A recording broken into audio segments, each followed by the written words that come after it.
But now I don't see those cobbles and curbs. I don't hear the blues anymore.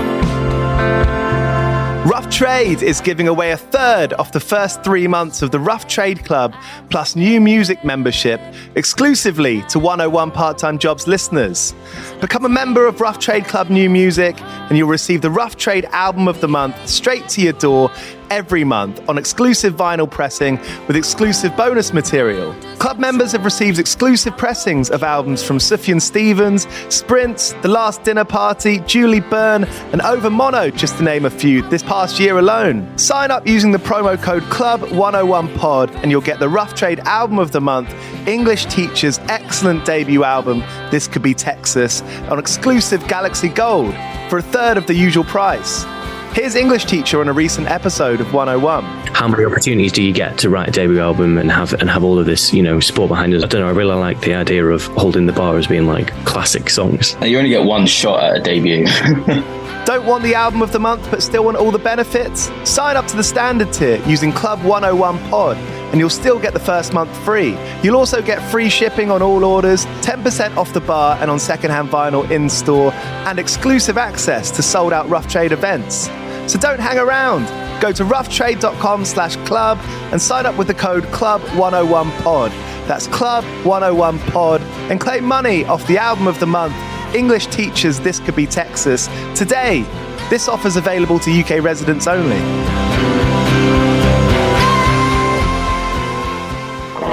Do you play in bands? I did for the longest time. And I wish that I knew that DistroKid was a thing. I don't even think it existed back then. DistroKid makes music distribution fun and easy with unlimited uploads, and artists keep 100% of your royalties and earnings. 1 million plus artists rely on DistroKid to get their music on Spotify, Apple, YouTube, TikTok, Tidal, Instagram, and all the major streaming services. When you get DistroKid, you can see a DistroKid bank and withdraw your earnings. You get notified when you've earned royalties and you can withdraw via the app. And you can even check your streaming stats on Spotify and Apple. Get 30% off your first year on DistroKid by going to distrokid.com/VIP/101pod. 30% off for your first year. That's not bad. We know it's a tough world out there. Why don't you make it easier for yourself? And to get 30% off that free year as an artist, where you get 100% of your royalties and earnings, go to distrokid.com/VIP/101pod. All right, stay with me. I'll be right back after this. This episode is brought to you by Bumble.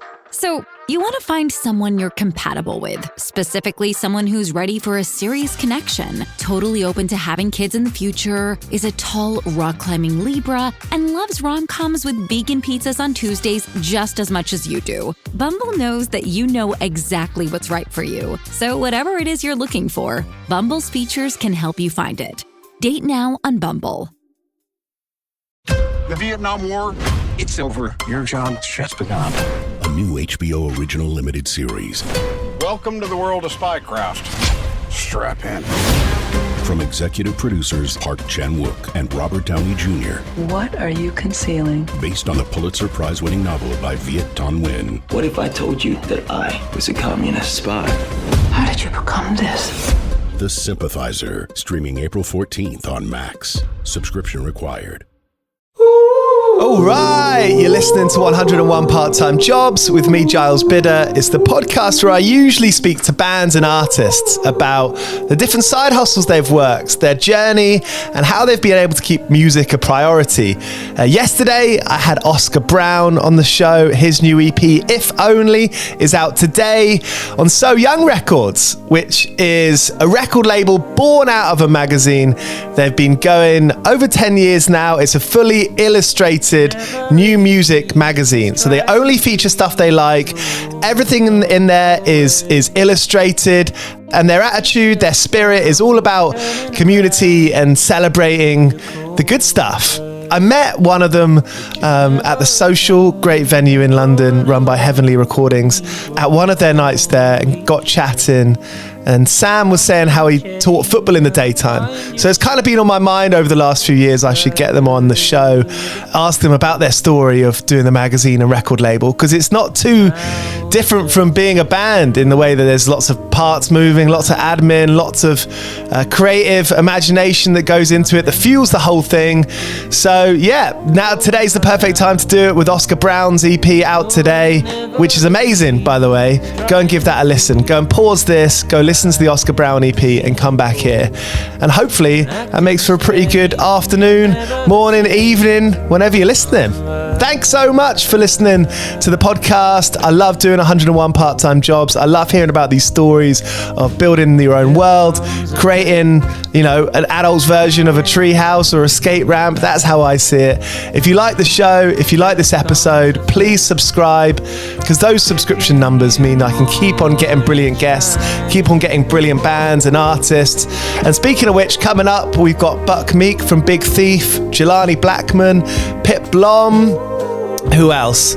Speed, the hardcore band, loads of great bands coming up. So if you want to know exactly when those come out and get notified on your phone, on Apple or Spotify or wherever you're listening to this, click that subscribe button. If you're able to leave a review or rate it, that would be massively appreciated as well. And yeah, thank you so much for being here.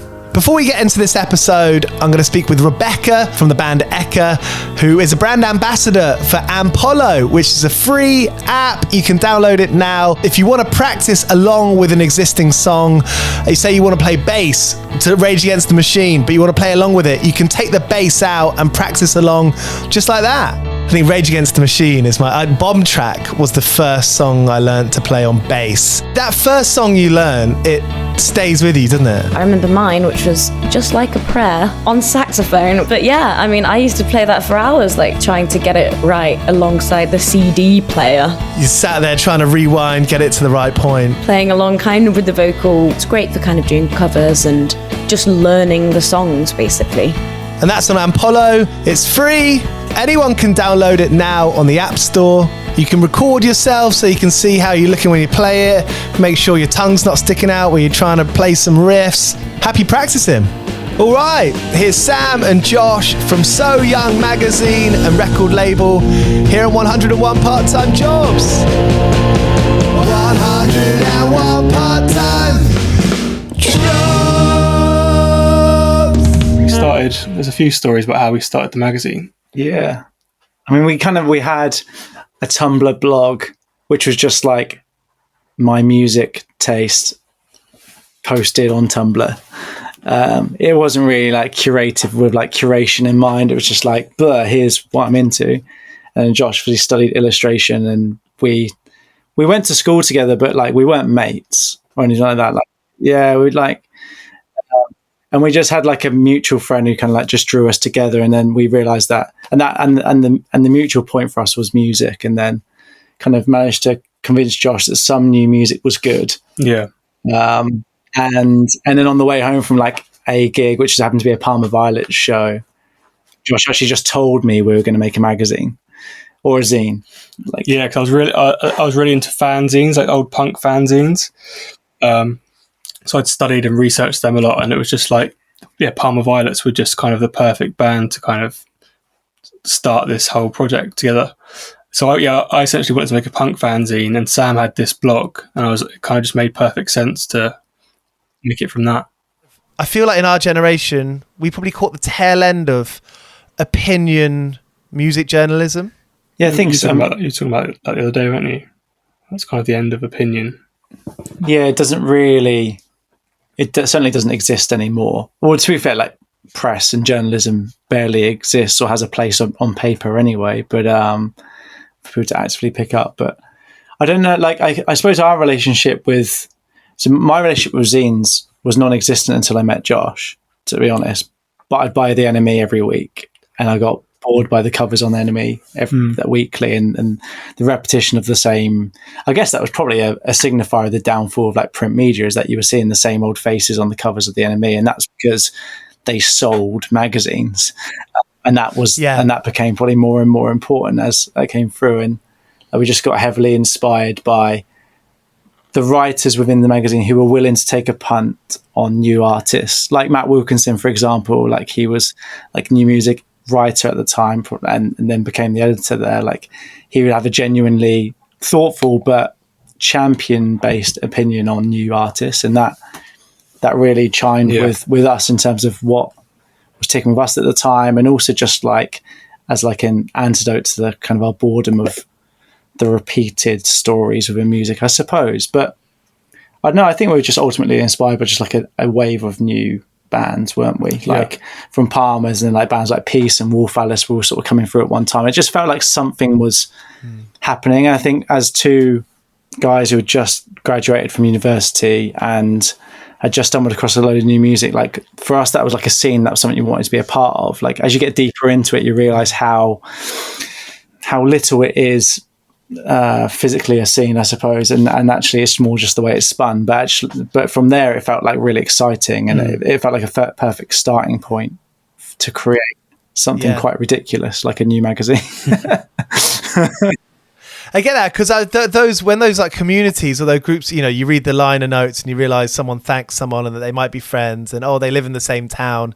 You're like, and you go deeper, don't you? And that community aspect of it is so inviting. I feel like that's such a part of, not for everyone, but you know, for me, I imagine for you, that's a big part of the whole experience about music, isn't it? Yeah, it's like feeling like you're a part of something ultimately, and like we certainly get that with So Young. I think ultimately, like, we were creating something that was for us, and we didn't really ever expect it to be for anyone else. Yeah, and for it to grow as like almost like an umbrella for a community of sound, I suppose, is pretty amazing. But ultimately, like, that's. I mean, you read things like The Enemy, or you read very specific titles, and you feel like you're part of a small group of people because you know that your interests aren't necessarily part of the mainstream, right? So I wonder if it's like a defense mechanism rather than arrogance.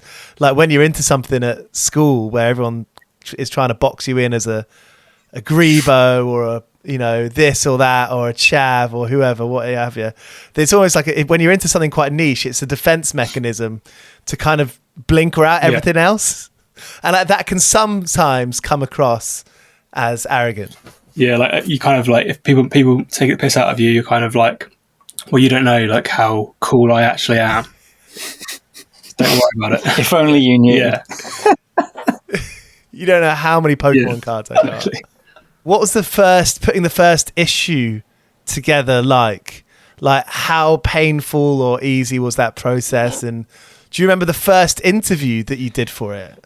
Interview wise, I think it was all like email Q&As, like lots of very nice, like, so we like very much like the most blank piece of paper you create to start a magazine is what we had. Like we had no idea what a publicist was, like PR, what's that? It was just like, how do we get in contact with these? Like, it's not like you can just DM a band on Instagram and that. So like, I think you were digging out, like, Facebook was great because the Facebook About page actually had their manager's email address on. So it was just lots of bands would do that back then. Bands were happy to be found and spoken to at that point. Actually, they are now. That's unfair. So we were just, lots of polite emails. And I think like we were talking to probably some of the smaller but rising bands, but speaking to them and asking them in a way that treated them like royalty. But that's like the feeling that we had about them. We were just so passionate about it. And I think the idea of it coming into being displayed as this like fully illustrated zine-inspired magazine was like alluring to managers as well. Like quite a few managers got on board with just the idea and wanted to support the idea of a new publication. So like that was, I wouldn't say easy, because the first magazine took like 8 months to make. So at one point, like we started the idea in November. We thought we were going to release it in January. We released it in June. So like it was just a really long process of like, can we do something? We had these Q&As and probably a lot of the answers probably out of date by the time we released it. So like that was, I'm pretty sure we got to like the week before releasing the magazine and thought like, where are we going to print this? Yeah. Yeah, I mean, it was, cause obviously it's supposed to be this punk fanzine thing, but we almost accidentally got it printed like really high quality paper and like really, really nicely done. We got mugged off essentially, like a little bit. But we have stuck with that same printer ever since. Yeah, you had to keep it up. Yeah, it's quite a hefty thing. It is. I mean, it's almost card, isn't it? The weight. Exactly. So the printers saw us coming. They took our the coin we kindly borrowed from our parents, I think, for the first issue, and which was like 100 quid. Yeah, 150 quid, and then and then we stuck with it ever since. I mean, in terms of like the layout and things, that certainly was like a process, wasn't it? Yeah, I mean, luckily the illustration kind of does a lot of the talking, so it was always very much like put all the words on one page, plop a picture next to it, and we've kind of stuck with that quite simple layout ever since.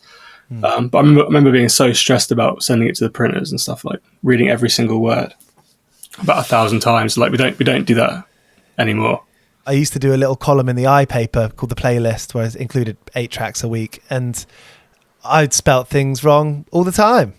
And it was painful. It's painful when you read it back, and it's out in the wild, and you're like, oh, that's got my name next to it, and I misspelt that word. I mean, you must have made a couple of typos. Like, can we share the pain together, please? Yeah. We've had a fair few Ellie Roswells as opposed to Ellie Rousel. Wolf Alice. We've had some like misspelled or album titles and things. Just like it happens. How many times you read it, those eyes just become so tired to it, I suppose. It's crazy. But like the first issue in particular, we only printed 100, and I was convincing people on Tumblr to let me send them one. So really, like, it's probably the most proofread edition of So Young ever to exist, but it's reached the fewest people. But yeah, I mean, some people make it very obvious when we've made a mistake. Like to make it known, but it's definitely it's a painstaking process, but it's important. Something that maybe some people who want to start a magazine, want to start a podcast, wouldn't expect is that those record label management teams, they're excited about sharing the music in different ways. You know, there's a lot of strength and empowerment in that. Yeah, for sure. I mean, ultimately it was almost like some of those. I think I remember it was into our third issue that we got our first pitch from a publicist. It's like, oh, people are actually coming to us now. Like that was wild. That just felt really strange. And obviously, like, we were just really like chuffed and flattered by it. But yeah, managers getting on board, and like managers of our favorite bands at the time just really wanted it to do well. And I guess like that just shows, you know, we are in a world of music that ultimately, like, it relies on almost like cult level fandom for things to be successful and potentially even show its head in anywhere near the mainstream. And it starts with like projects that are full of youthful energy and feel original and feel authentic, and like they don't come around every day. So I think there's definitely, I mean, we run a record label now alongside the magazine, and that's something that I know full well. Like, we would jump at the idea, and I know the artists on the label would jump at the idea to be involved with as many new exciting projects as possible, because ultimately, like, the music industry in general, but certainly within the alternative music, like, it needs those. Starting that label, what was the thinking behind that? Do you remember the sort of the pushing moment when you pushed it into reality? I think we'd been talking about it ever since we started the magazine. It was almost like the way we curated the magazine was like a record label in itself. So it's kind of, the idea's always been there. But as much as we didn't have an idea about how to do the magazine, we had even less of an idea about how to run a record label. So it basically came about recently because someone approached us that kind of had all the infrastructure in place, and kind of presented it to us in a way where it felt like we could do it with the right support. It's basically like starting from scratch again if you don't have a team in place. It's communion, isn't it, that you're doing it with? Yeah. It is. They kind of stand alone in my mind because they do so much different types of sounds, and all of that stuff they seem very clued up in press and in radio and in live opportunities.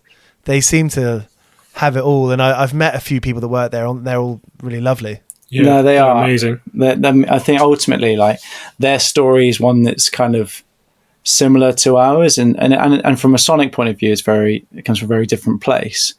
But it started as a club night and something that just naturally flowed into becoming a record label, and just ultimately growing a relationship with the artists they're already championing in certain format. And that's ultimately what's happened with us. But our way of championing those artists has been through live shows a little bit, but not in the same way, but mainly through the magazine. So, and they've ultimately, like, they're fans of So Young. They're fans of where our point of interest in bands is, which is, just fanshipping good, exciting, new alternative artists. And we're just kind of left to creatively lead everything, but yet we just make less mistakes because ultimately we've just got a really great, engaged team behind our releases, and they kind of stop us doing anything silly. Would be one way to put it. But I mean, the idea of a label, like I remember when used to spend some time at your parents, and we'd spend like a weekend day just working on, be like a Saturday just working on, like, either just going through NME and all the different websites, just listen to new stuff, or like planning new issues and things.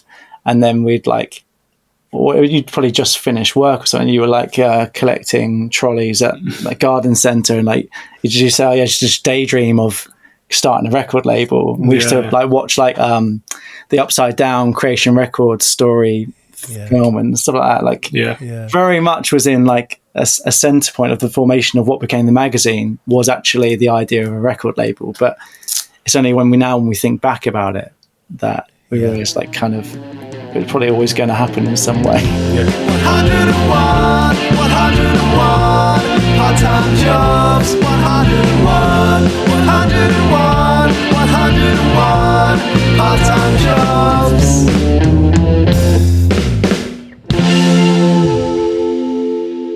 Yeah, so I used to be basically a trolley boy at a garden centre, and I just spend like all day just walking miles and miles around. Sometimes I'd even walk around if there wasn't like even a trolley to be getting at the time, just walking around, like thinking about all the things we were going to do with So Young, and daydreaming about, what's the term where you kind of envisage something in it? Manifesting.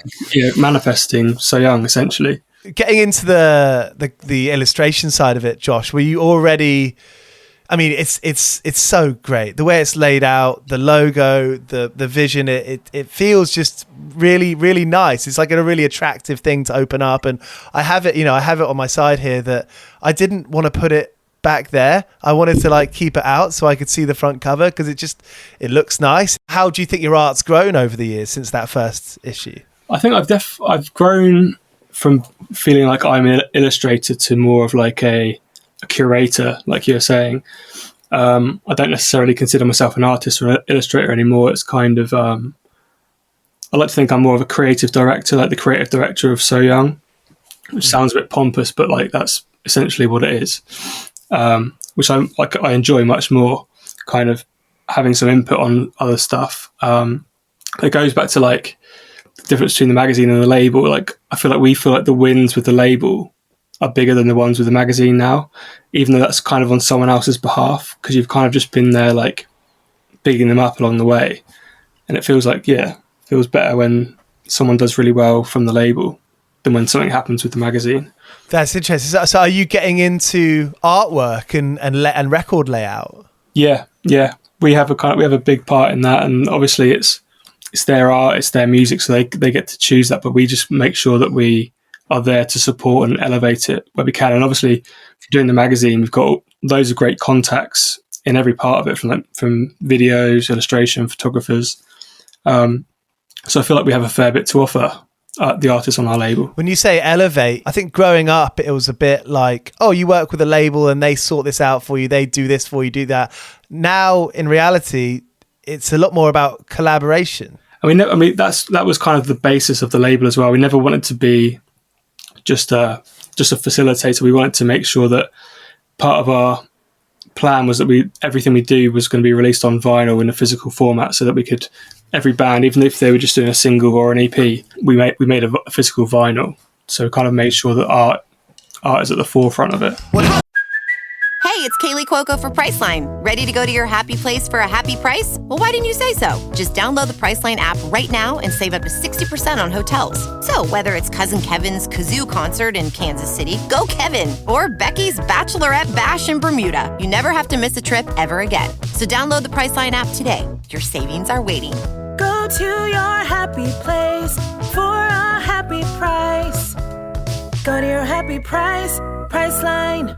101, 101, 101, 101, 101, 101, 101, 101, 101. Sam, I know that you've been teaching football. Wholesome doesn't even really sum it up, but love that you're playing football with school kids in the day, making a music magazine about, you know, the best new music by weekends and evenings. How have you found that balance over the years? So I think it's only now that I coach a little bit less that I wonder how that balance existed, to be like really honest. Yeah. There's that tightness in your stomach is no longer there. Slightly less tight, yes. I don't know. Yeah, I think the balance of it is a tough one, because football is similar to the music industry. Like, they're like the most antisocial industries probably in the world. They demand all of your weekends, they demand your evenings, and ultimately, like, to do work during the day is pivotal. But ultimately, like, the good shit happens in your unsocial hours, So when you're keeping up relationships along the way, it could be like quite tough. But ultimately, like, I was working in football and music side by side, doesn't really get any better. So by no means have I ever complained at that fact.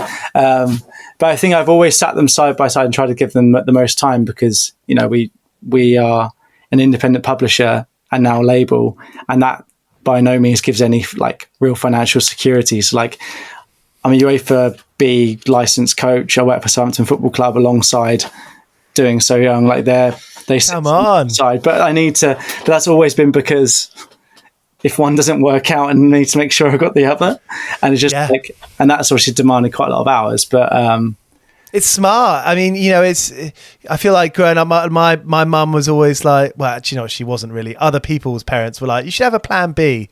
Like, nah. I mean, like, it is good, isn't it? You know, plan B almost talks it down a little bit, but it's good to.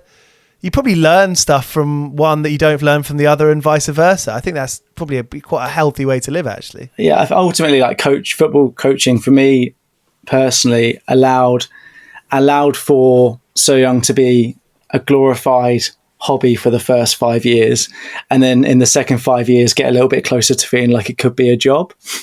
And now we're in a point where I'm coaching quite a lot less, and we're here in this space every day, and we're doing what we can to make it full time, essentially. So, yeah. Is that an office that you're in, or is it in one of your houses, one of your flats? It's a spare room in my dad's flat, but it's kind of does the job, does the trick. Hey, if it works and it's close to you, are you around the corner from it? We're both I'm 15 minutes where you're. Yeah, 10 minute drive. Bit of a clubhouse. Yeah, it's great actually. We've got the passport photo curtain behind us, and brilliant. Have you found that, like, will you have days that are magazine days and then days that are label days? How does it end up splitting? That's something that's like a point of it's like on topic for us just now, because we're hit a nerve there.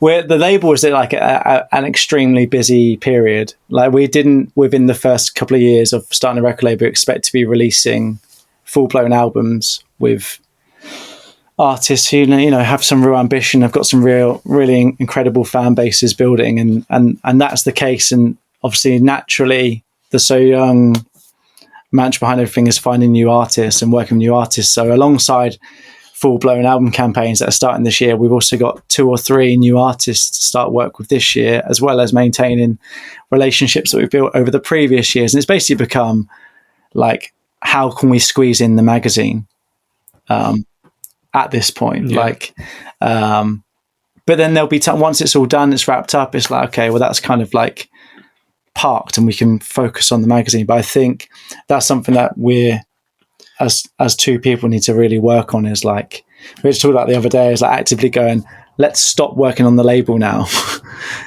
Let's just give ourselves the rest of the day to focus on the magazine, because otherwise you end up just playing catch up on either or. And I think it's still a balance in that we're trying to find the right balance still, aren't we? Yeah. I feel like it's one of those things that making stuff, you always like just about get the lid screwed on just in the 11th hour of the day. I don't think I almost feel like if you get something done with some good time to spare, there's probably something wrong. Yeah. That time to spare is going to be filled with something else, that's for sure. Yeah.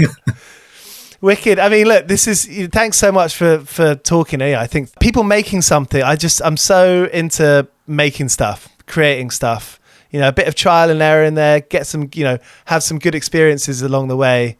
I mean, for me, that's a big part of making anything. Yeah. No, it's, I ultimately think that the magazine, like to date, has just been built upon our relationship as two people just wanting to keep making this magazine, because it'd be there's definitely been enough opportunities to not, right.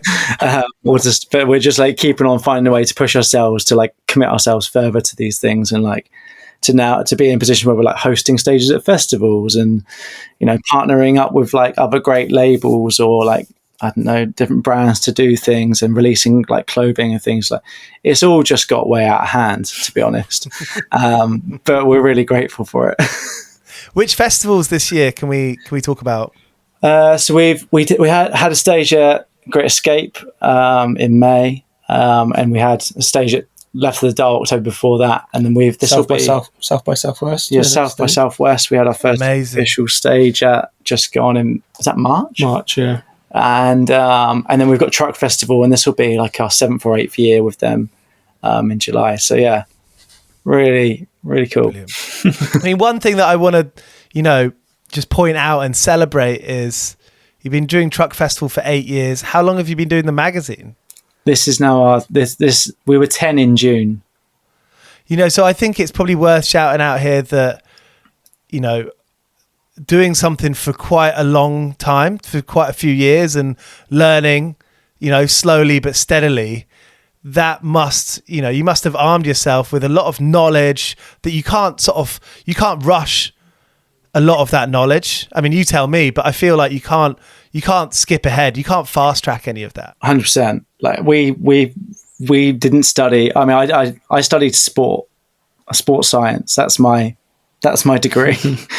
Everything just came from like a starting point of fanship and just learning along the way, like learning how to like promote shows and what a versus deal is and all these, like how to advance a show and those things as a complete, there's a relationship there to the magazine, but that's like a whole industry and role in itself. But yeah, we've kind of like bit by bit been just willing to collaborate and wanting to learn across all these different parts of the music industry that, yeah, I feel like and there's a danger of not specializing, I suppose, but we also have this just. How do you mean not specializing? I suppose I guess there's just an assumption that if you spent every day working on one specific part, the practice within that would mean that you would specialize or become greater in that field. Whereas So Young to spread across, like live clothing, right, publishing, records. But right. I guess maybe like we've given ourselves 10 years, so yeah. We could be all right. And you learn. It's a big game of trial and error.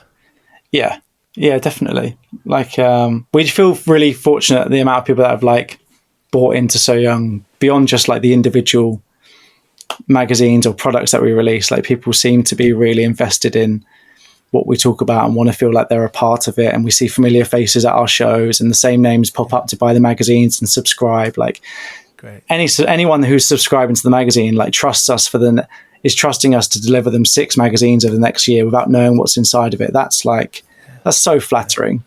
That's building a community. You recognize those names and those faces. That is a community. That is a scene. Yeah. So yeah, but yeah, like you said, there's a lot of trial and error and like a lot of time dedicated to it. And yeah, hopefully it'll be another 10 years. Yeah. Hey, thanks so much, Sam and Josh. This is great. Thanks for being up for it. I think that these definitely conversations worth having and documenting. Thank you. Appreciate you helping us. Really appreciate it. So there they were, Sam and Josh from So Young Magazine, So Young Records, here on 101 Part-Time Jobs. Thank you for listening. Thanks for joining us. Next week, we got episodes with Buck Meek of Big Thief, Pip Blom, and Fiddler. I've also started a newsletter called P45 RPMs. You can sign up for that and get some exclusive Q&As, storytelling, extra bits and pieces that you don't get here. It's totally free. Just head to 101parttimejobs.com, plonk in your email, and I'll be sending out those newsletters each Sunday so you can spill your fried egg down your white t-shirt before the football game and crap your coffee down your pants and read the newsletter if you like to. So there, 101 Part-Time Jobs, P45 RPMs. Sign up there. All right, make sure you subscribe to get the next episodes, and see you soon. Cheers.